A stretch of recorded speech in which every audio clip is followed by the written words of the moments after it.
menuju kolonialisme baru. Ya, itu. Yuk kita baca kalimat selanjutnya. Pertentangan semacam ini akhirnya mengakibatkan muncul berbagai demonstrasi anti globalisasi. Peristiwa-peristiwa yang belum bisa kita lupakan adalah terjadinya demonstrasi besar-besaran di kota Seattle di Amerika Barat saat berlangsung pertemuan tingkat tinggi WTO, World Trade Organization.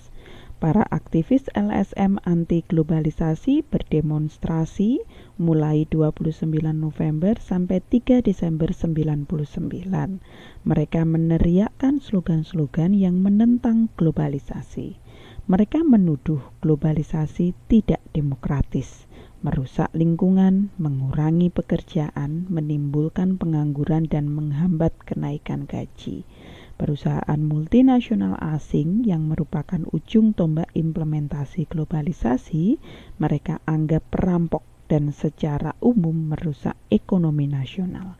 Sebelum peristiwa tersebut terjadi, berbagai kekhawatiran juga muncul di berbagai negara.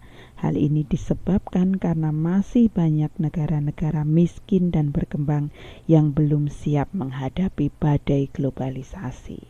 Nah, sampai dibaca di akhir dari paragraf tersebut, adakah teman-teman yang bisa menemukan informasi kenapa tadi globalisasi disebut sebagai jalan menuju kolonialisme baru? Kolonialisme itu penjajahan.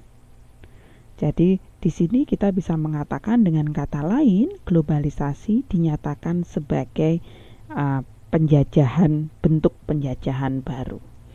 Kenapa bisa muncul kalimat tersebut? Didasarkan kepada pemahaman kita pada paragraf ini.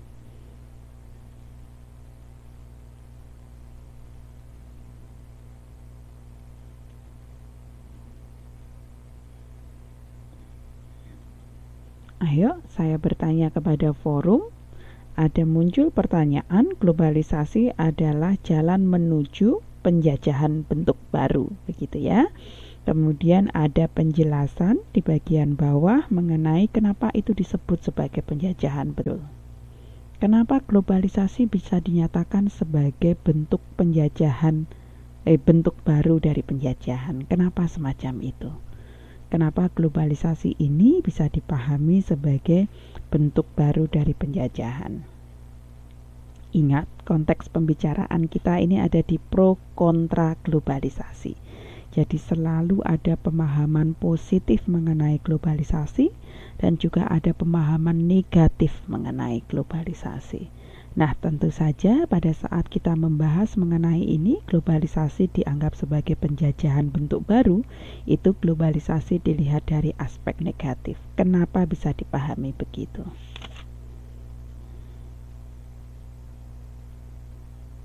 Mbak Eeng, selamat datang, segera bergabung.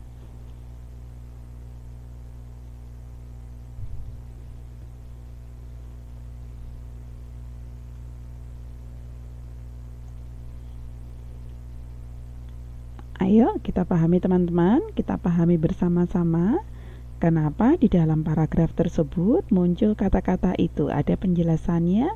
Menurut Anda kenapa globalisasi bisa dipahami, bisa dilihat dari aspek negatifnya sebagai bentuk penjajahan, sebagai penjajahan bentuk baru.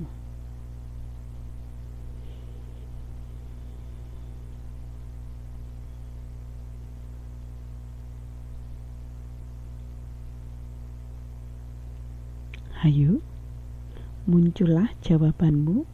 Tak tunggu di chatbox.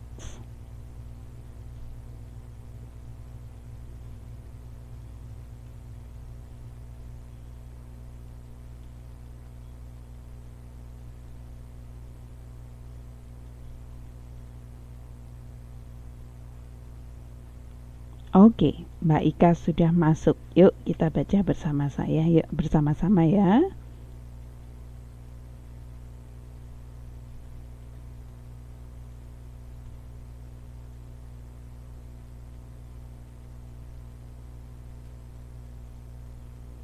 Iya, Pertanyaannya adalah kenapa globalisasi bisa dipahami sebagai penjajahan bentuk baru, kemudian